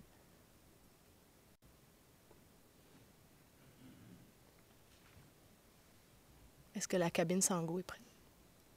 Oui, merci. Là, c'est les gars. Contre le mur. Contre le mur. Garde les jambes. Garde les jambes. À cette heure-là, cet homme que les soldats français fouillent est censé être dans sa caserne depuis plusieurs heures. Le désarmement a commencé. Les anciens rebelles n'ont plus le droit de circuler armés dans la ville. Vous pouvez retourner dans votre caserne. Vous retournez dans votre caserne. Bon. Aucune arme n'est retrouvée sur lui. Il sera finalement relâché.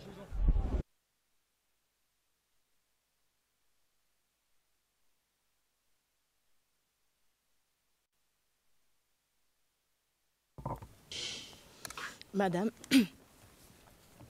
vous avez parlé du cantonnement des Séléka. Et je ne veux pas revenir sur le cantonnement comme sujet, là, vous en avez suffisamment parlé. Ma question est bien précise. Est-ce qu'on est d'accord, et ce n'est pas une critique, que malgré le cantonnement des Séléka, certains ex-Séléka sortent de leur caserne ou du lieu de cantonnement et se promènent dans la ville, comme on vient de voir dans la vidéo? Ça faisait partie aussi des problèmes d'insécurité. Bien sûr.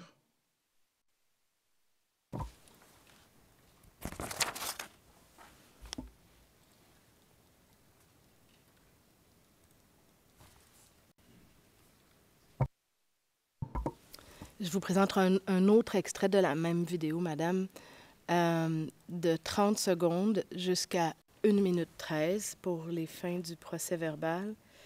Et pour les interprètes, c'est la ligne... C'est tout? Tout, mais on ne sait pas où ça s'arrête. Ah oui, d'accord.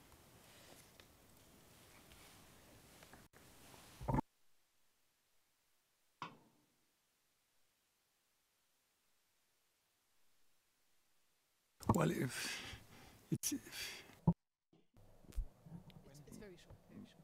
Maître Dimitri, c'est très court, très court.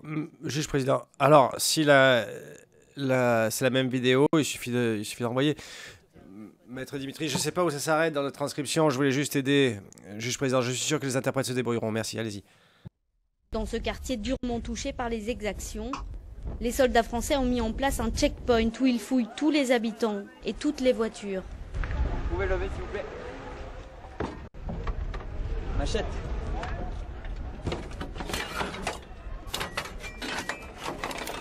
Plusieurs machettes dissimulées, même dans les endroits les plus inattendus.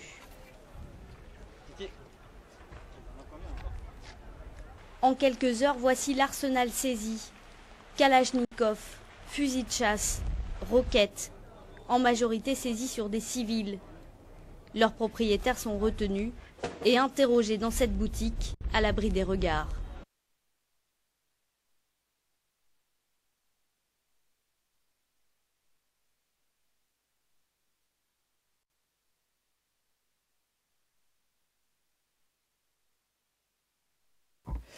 Madame, vous avez parlé du problème de la circulation des armes vous avez entendu et vu les armes saisies sur cette vidéo et la journaliste indique que la majorité des armes qu'on voit ont été saisies dans les mains aux mains des civils. Donc, ma question, toujours sur le thème des populations civiles, est-ce que vous confirmez que la libre circulation des armes, c'était pas que le fait des groupes armés, mais comme l'indique le reportage, de très nombreux civils non affiliés à un groupe armé étaient aussi armés à l'époque. C'est exact? Ces civils-là pouvaient être des anti-balaka aussi. Ces civils-là, on ne pouvait pas distinguer. Ce n'est pas tous les anti-balaka qui portaient des amulettes. Ça pouvait être également des anti-balaka. Et c'est également exact que ce n'est pas tous les civils armés qui sont des anti... Oh, sorry. Président, vous allez trop vite. Vous allez trop vite. Alors, je comprends, mais il y avait vraiment un chevauchement significatif. Donc, je vous en prie, recommencez, reposez votre question. Je comprends, madame. Et c'est exact, madame, que ce n'est pas tous les civils armés qui sont anti-balaka. On est d'accord? Oui, oui, d'accord.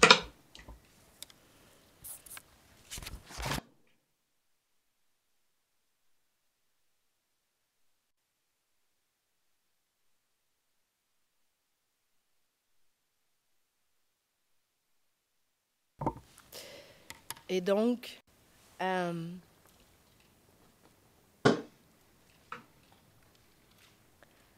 raison de ce problème, est-ce qu'on est d'accord que même dans une zone en particulier, c'est très difficile de contrôler tous les individus armés? Certains vont faire partie d'un groupe armé, certains vont faire partie des Balakas, certains vont faire partie des Sélékas, mais certains sont des populations non musulmanes dans une zone avec des armes, et donc on ne peut pas tout contrôler. C'est exact? Oui, c'est exact.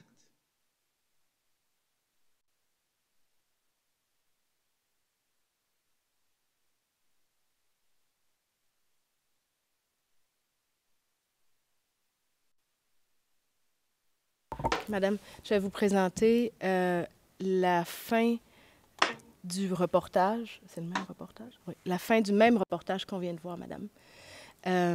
Cette fois de 1 minute 15 secondes à 1 minute 36 secondes. Et ensuite, j'aurai quelques questions et je vais vous demander de porter une attention particulière à un des propriétaires de la boutique qu'on voit à 1 minute 32.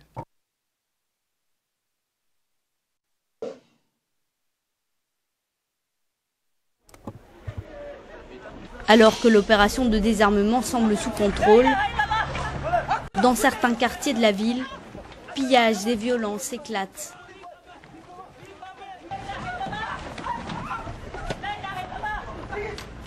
Bangui rebascule dans le chaos.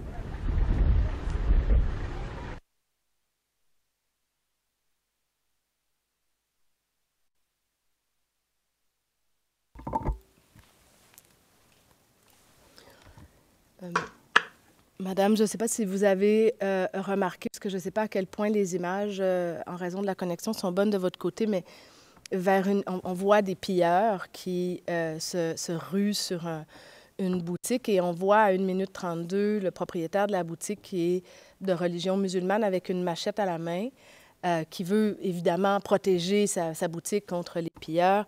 Est-ce que vous avez expliqué un peu hier la lenteur du désarmement volontaire en indiquant que la tension existait, la journaliste a parlé de chaos et que les gens voulaient se protéger. Est-ce que tout ce qu'on vient de voir ensemble, les vidéos qu'on vient de voir, les pillages inclus, ça fait partie des raisons pour lesquelles les membres de la population centrafricaine, groupe armé inclus, hein, tenaient à se protéger et à protéger leurs biens. Et donc, voulaient garder leurs armes, qu'elles soient des armes blanches ou pas. Je l'ai dit hier.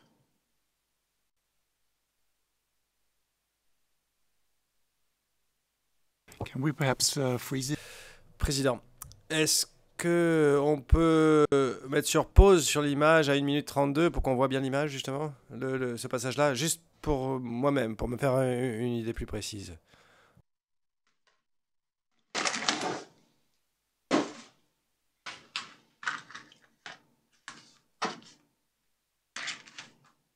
Stop.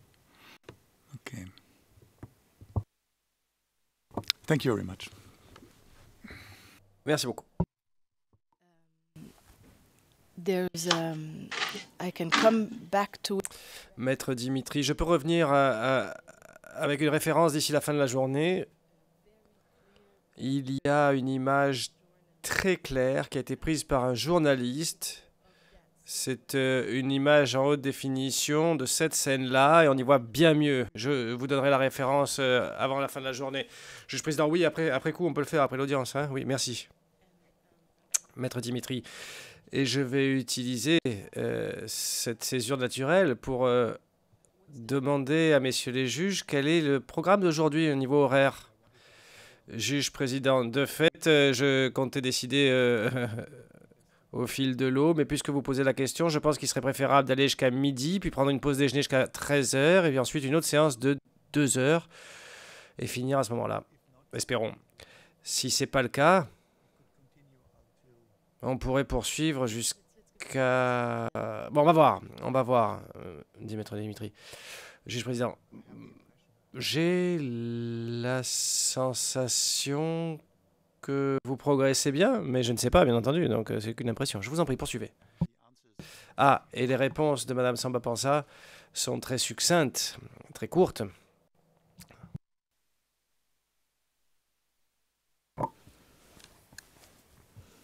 Madame, je vais changer de thème. Je voudrais parler, vous en avez parlé un peu, le désarmement du 3e arrondissement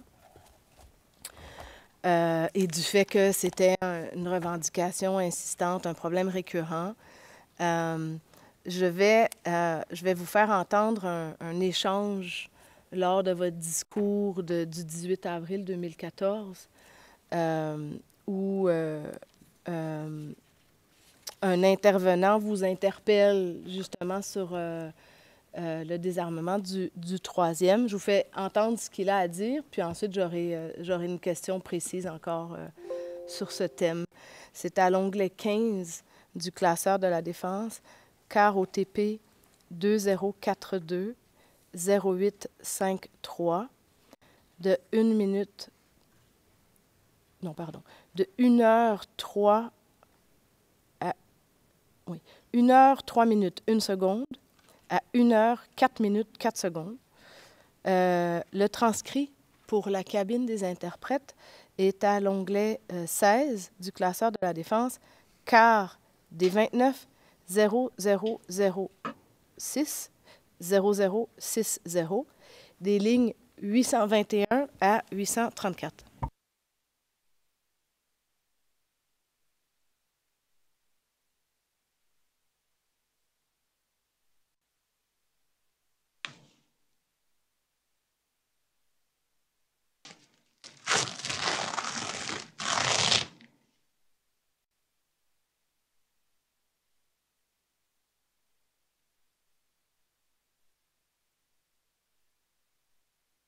We are ready. Le président, nous sommes prêts.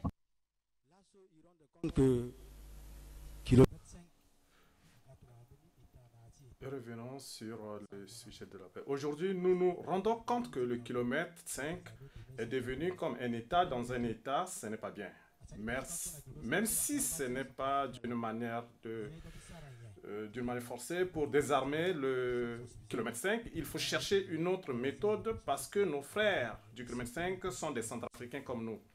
Qu'est-ce qu'on peut faire pour aller à leur rencontre? les sensibiliser et pour leur dire de déposer ces armes pour que nous puissions circuler entre nous. Nous avons réussi à échanger au téléphone parce que je suis le leader des étudiants à l'université. Et là, ce ne sont pas que les chrétiens. Il y a aussi des musulmans.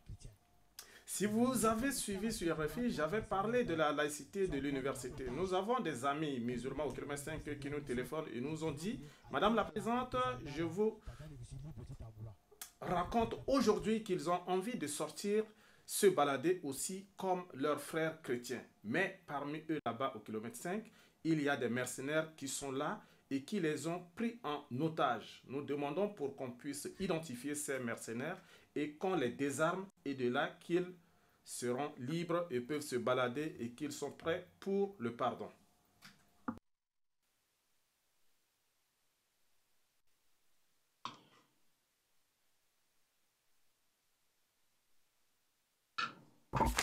Madame, dans cet échange, est-ce que j'ai raison de dire que lorsque l'individu évoque la présence des mercenaires qui sont au PK5 et qui font partie du problème là, auquel vous faisiez face au PK5, les mercenaires, c'est les Séléka qui sont armés et qui sont dans le PK5, c'est exact?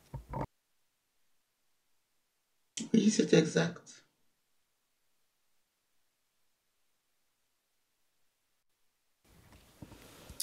Et lorsque cette personne mentionne que les mercenaires les ont pris en otage, elle fait référence aux musulmans qui sont dans le PK5 et qui sont avec ces mercenaires lourdement armés. On est d'accord?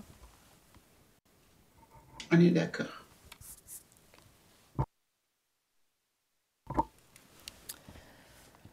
J'aborde un autre thème, madame. On avance tranquillement. Très court, mon prochain thème, encore une fois. Je vais reprendre des propos que vous avez tenus aux enquêteurs du bureau du procureur, puis je vais vous demander de confirmer. Alors, je veux parler des anti-Balaka. Vous avez décrit les anti-Balaka à ma consoeur comme étant une myriade de mouvements, de groupements non structurés, éparpillés, diverses. Vous avez dit ça dans le transcrit 251 à 10h49. Ma question, un petit peu plus précise, madame, est-ce que c'est exact que ça, c'était dans les provinces, dans les préfectures, dans les villages, à savoir des petits groupes d'autodéfense, à l'époque, hein, au début de cette myriade de mouvements, des petits groupes d'autodéfense indépendants les uns des autres. Ça se produit un peu partout dans le pays. C'est exact? C'est exact.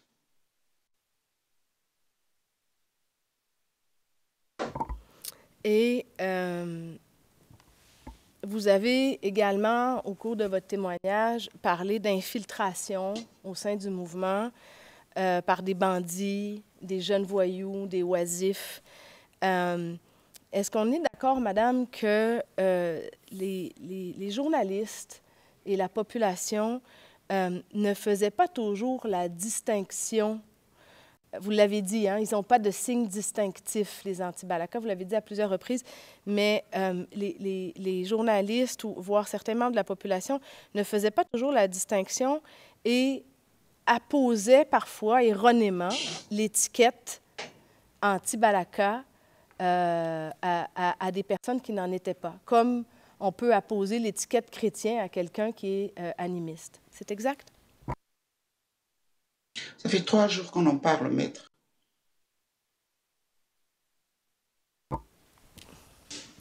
Je comprends votre impatience, madame, mais ma question avait un sens un peu différent. C'est vous qui avez parlé d'infiltration, je n'y reviens pas. Ce que je vous demande, c'est est-ce que c'est exact qu'on appose l'étiquette anti-Balaka à des gens qui n'en sont pas? C'est une question qui ne vous a pas été posée. Ngaïsona lui-même l'a dit, moi-même je l'ai dit, et les gens avant vous l'ont dit.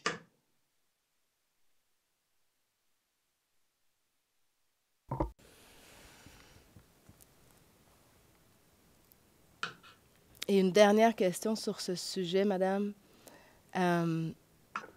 Est-ce qu'on est d'accord qu'il y a eu, au moment où vous étiez maire de Bangui et présidente, il y a eu énormément de désinformation par les journalistes. Certains qualifiaient des bandits d'antipalaka du simple fait qu'ils créaient du désordre. Si vous avez lu ça dans la presse, oui, certainement.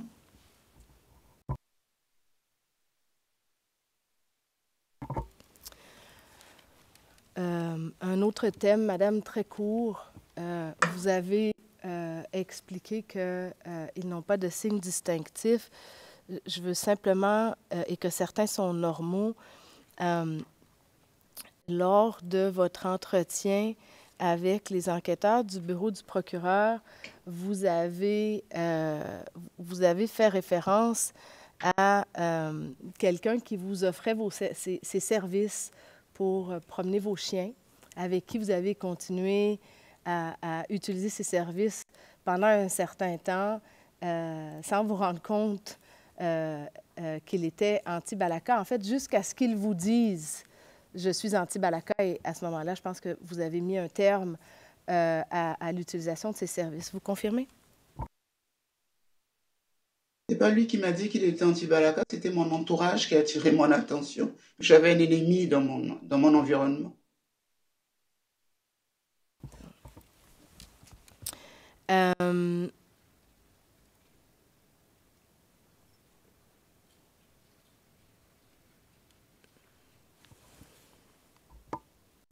If I could have just a moment, please. Maître Dimitri, un instant, s'il vous plaît. Le président, bien entendu.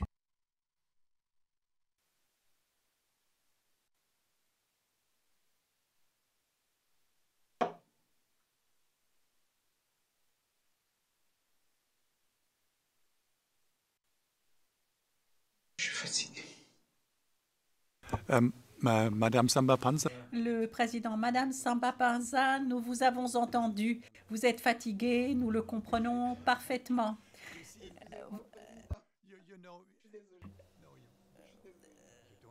Le président, non, non, vous n'avez pas besoin de vous excuser. Vous ne pouvez rien cacher à cette chambre, vous savez. Est-ce que cela vous aiderait si nous procédions à la pause maintenant? Est-ce que vous préféreriez? Ou est-ce que vous avez encore la patience de 15 autres minutes avec nous? Oui, je vais patienter encore les 15 minutes, Monsieur le Président. Il n'y a pas de problème. Thank you so much. Le président, merci beaucoup, Madame Samba Panza.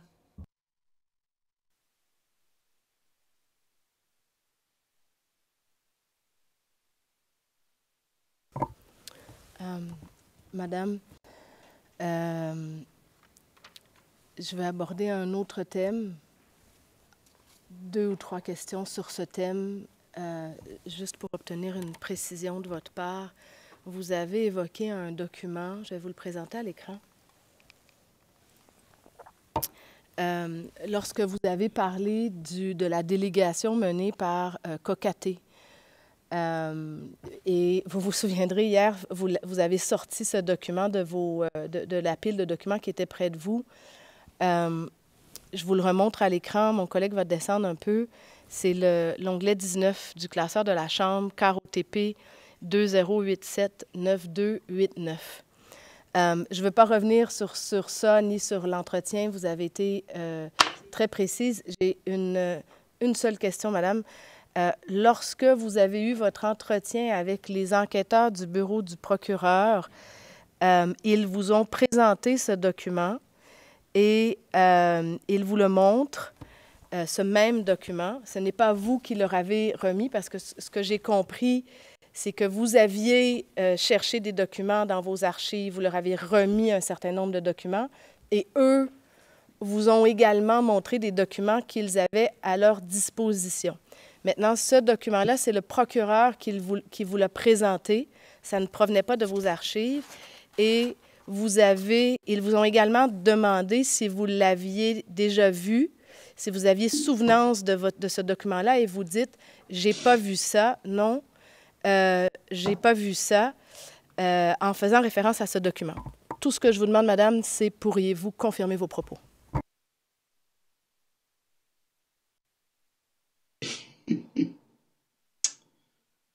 Ah là là. Oui, certainement, oui. Je comprends pas. Vraiment, je comprends.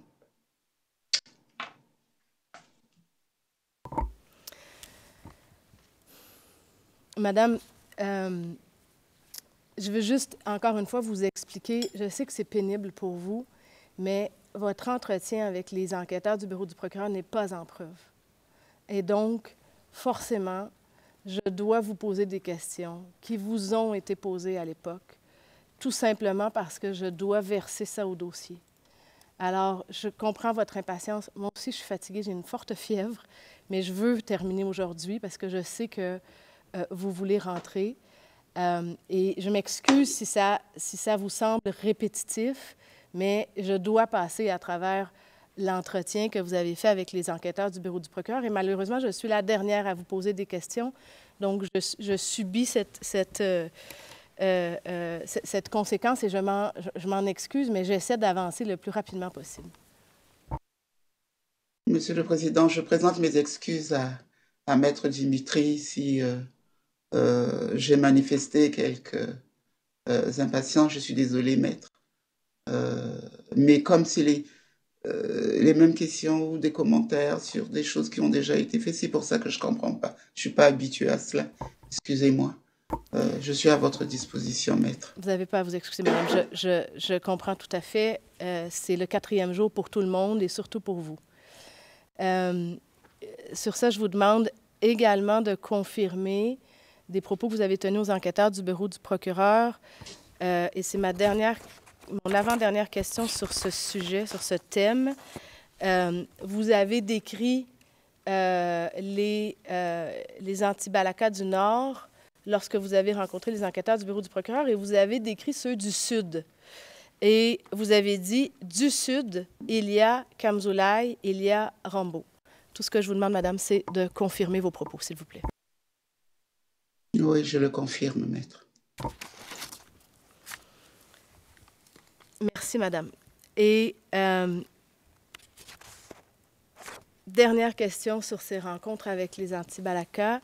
Vous avez évoqué la rencontre qu'il y a eu à votre résidence, mais il y a une précision que vous n'avez pas donnée lors de votre témoignage ici, que vous aviez donné à l'époque aux enquêteurs du procureur. Vous aviez indiqué que cette rencontre à votre résidence, là, au moment où vous êtes devenue présidente de la Centrafrique, de la République centrafricaine, vous dites que cette rencontre à votre résidence avait été initiée ou organisée par la MISCA. Je pense que vous faites référence au général Essongo. Je vous demande de confirmer vos propos. Il y avait 2 généraux, en fait, qui géraient un peu cette période-là. Il y a le général Essongo qui était le représentant du médiateur de la CES dans la crise centrafricaine, mais il y a également un autre qui était plus actif dans ce domaine de contact que Essongo. Et je ne me souviens plus du nom de ce général. Je vais vous aider. Donc, je me souviens. Oui. Je pense, vous faites soit référence au général Mokoko ou Garcia. Garcia. C'est au général Garcia. Voilà, que j'ai perdu de vue. C'est Garcia. D'accord. Tout à fait. OK. Et la rencontre à votre résidence, elle avait été organisée par... Garcia. Garcia, OK. Et à votre connaissance, est-ce que le général Essongo, est-ce qu'il a aussi participé à l'organisation ou à l'initiative qui était derrière, si vous le savez? Non, je ne sais pas. Mais moi, c'était plutôt Garcia.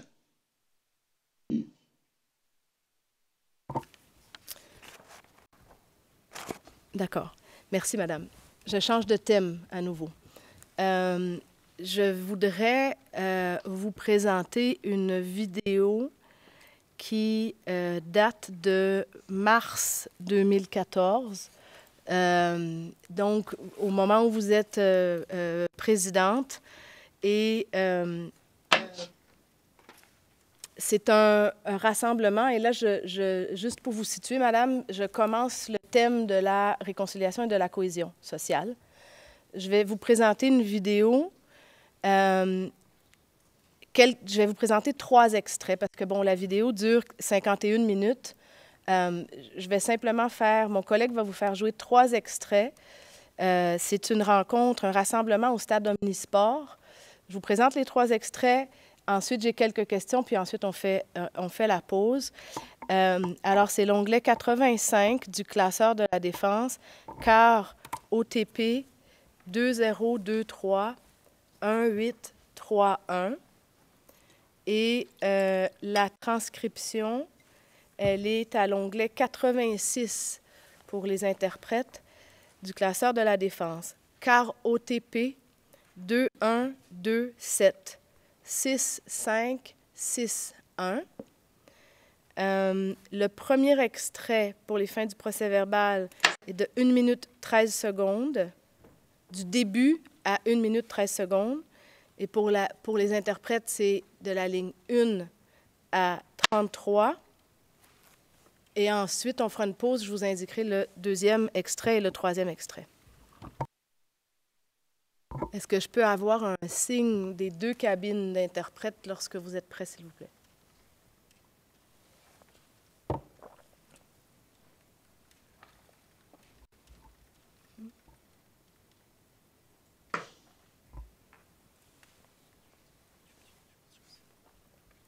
C'est la cabine anglaise qui n'est pas bonne. C'est bon? Oui. OK, merci.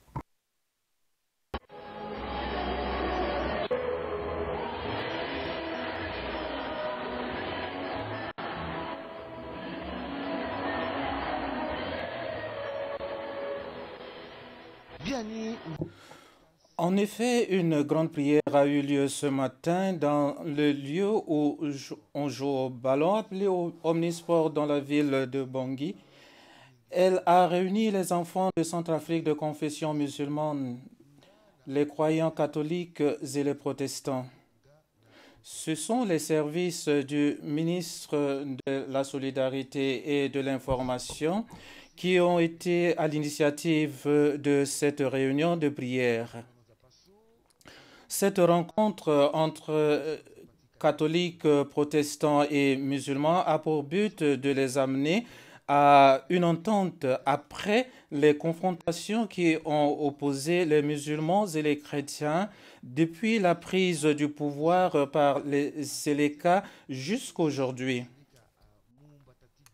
La grande résolution qui en est sortie, c'est le retour de la paix.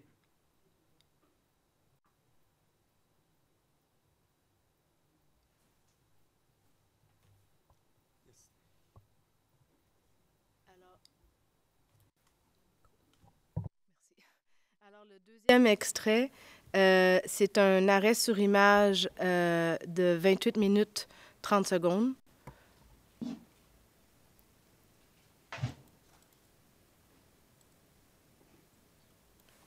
C'est toujours la même vidéo, madame.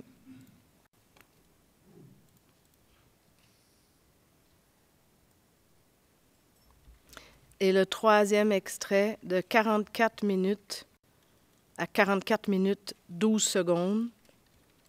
C'est un peu la fin de la vidéo. La traduction n'est pas nécessaire.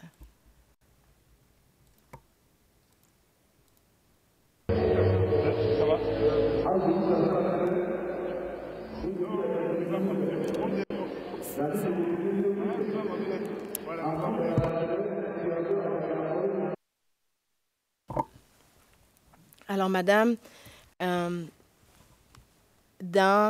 peux enlever la vidéo. Merci. Hier, vous avez visionné une vidéo dans laquelle vous avez reconnu votre ministre de la Réconciliation et vous avez dit qu'elle était en charge de la cohésion sociale. Et vous avez indiqué mercredi à 14h54 dans le transcrit 250 que M. Sébastien Winnizoui avait fait beaucoup d'efforts pour la cohésion sociale. La vidéo qu'on vient de voir, je ne sais pas si vous avez reconnu Mme Montaigne, votre ancienne ministre de la Réconciliation. Je vous ai montré une image de M. Winizui et de M. Rombo Yekatom. Cette vidéo, cette cérémonie à l'Omnisport, est-ce que ça faisait partie des initiatives de réconciliation et de cohésion sociale organisées par votre gouvernement, Madame? Oui, c'est ce qui a été dit dans la vidéo.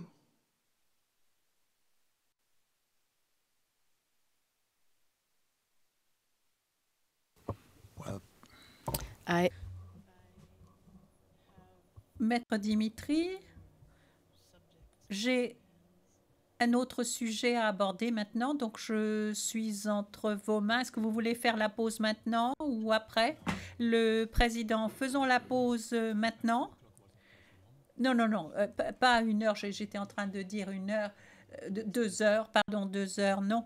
Nous nous retrouvons à 13 heures et non pas à 14 heures. Nous nous retrouvons à 13 heures, à 13 heures. À midi d'ici.